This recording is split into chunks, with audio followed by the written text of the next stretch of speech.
वहीं वक्फ संशोधन बिल को लेकर के और अन्य लोगों का क्या कुछ कहना है वो भी आपको सुनवाते हैं।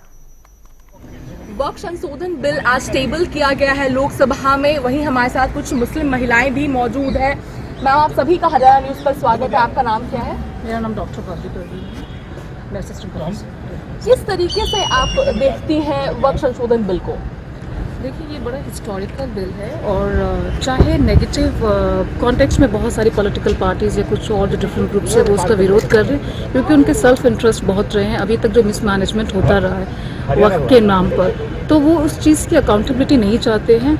इससे सबसे बड़ी बात ये कि जो डोनर्स है, जब वक्फ की हिस्ट्री देखें तो जो डोनर्स थे उनका इंटेंशन क्या था वक्फ के लिए, कि जो समाज का निचला तबका है मुसलमानों का, उनके फ़ायदे के लिए, उनके अपलिफ्टमेंट के लिए हम डोनेट करें, वो सही जगह पहुंचना चाहिए। लेकिन इतने सालों के इतिहास में अगर ब्रिटिश पीरियड से देखें 1923 में जब फर्स्ट टाइम वो बना था वक्फ बिल, और तब से लेकर आज तक वाकई में क्या मुसलमानों के निचले तबके तक इसका फ़ायदा पहुँचा है, तो हम देखेंगे कि हार्डली 1% लोगों को भी इसका फायदा शायद ही पहुंचा। मैं तो कह रही हूँ, क्योंकि जैसा आप देखेंगे कि वक्फ अमेंडमेंट बिल इसलिए ज़रूरी है, आज तक कोई अकाउंटेबिलिटी नहीं रही है। बिना अकाउंटेबिलिटी के 1,20,000 करोड़ की जो वैल्यू है वक्फ प्रॉपर्टी की आज की तारीख में इंडिया में, उसका जो बेनिफिट है, उसकी जो पावर है, उसकी जो ऑनरशिप है, वो कुछ लोगों तक सीमित रही है। जनता में इसका कोई फायदा नहीं मिला। वक्फ अमेंडमेंट बिल को लेकर तरह तरह की भ्रांतियां जरूर फैलाई जा रही है, लेकिन उसका उद्देश्य सरकार का बहुत ही साफ है। सोशल वेलफेयर लेजिस्लेशन के तौर पर इसको देखना चाहिए, ताकि इसका जो मैक्सिमम बेनिफिट है, अकाउंटेबिलिटी होगी तो बेनिफिट्स पता भी लगेंगे आपको, क्योंकि मिसमैनेजमेंट में कुछ पता ही नहीं लगा। तो जब इसकी अकाउंटेबिलिटी हो जाएगी, इसका असेसमेंट होगा, इसका जो बेनिफिट है वो समाज के निचले तबके तक पहुंचेगा। और मुस्लिम समाज जो अभी भी 31%, अगर हम देखें 2010 के सेंसस के हिसाब से 31% मुस्लिम समाज अभी भी बिलो द पॉवर्टी लाइन है। और 15 सालों में भी ऐसा कुछ है नहीं खास कि उनकी सोशल अपलिफ्टमेंट हुई है या एजुकेशन के मामले में। तो इसके बाद वक्फ का जो सही मायनों में जो इसका पर्पस था वो सर्व होगा, ज़रूरतमंदों तक इसके फ़ायदे पहुंचेंगे। इसीलिए वक्फ अमेंडमेंट बिल का ज़रूर इसका स्वागत करना चाहिए, बहुत ही पॉजिटिव माइंडसेट के साथ इसको लिया जाना चाहिए। मेरा मैम, आपका नाम क्या है?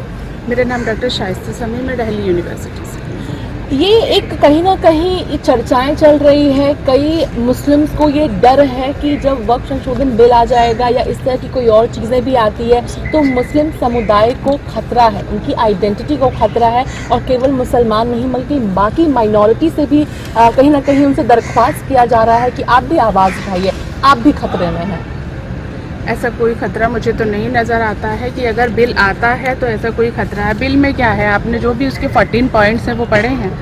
बिल में क्या है, बिल में अकाउंटेबिलिटी है। बिल में है कि भाई आपको हिसाब देना होगा, जो भी वक्फ प्रॉपर्टीज़ हैं उससे आपकी जो इनकम जनरेट हो रही है, आपको इनकम का हिसाब बताना पड़ेगा, कहाँ कहाँ आपने एक्सपेंसेस किए हैं। जो आपने एक्सपेंसेस किए हैं वो बता दो, जो आपके पास रिमेनिंग अमाउंट है वो बता दो कि भाई ये है।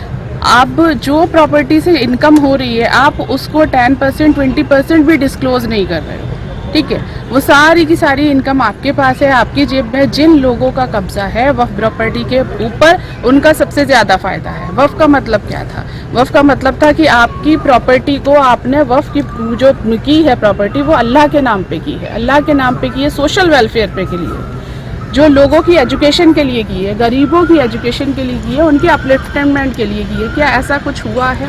और कितने % तक हुआ है? ठीक है, वो आपको भी पता है और समाज हमारा देख रहा है। तो जिनका कब्जा है, उनका मुनाफा है, उनका बेनिफिट है, और वही लोग ज़्यादा से ज़्यादा विरोध कर रहे हैं जिनका कि हाथ से कंट्रोल जा रहा है वक्फ प्रॉपर्टीज़ का।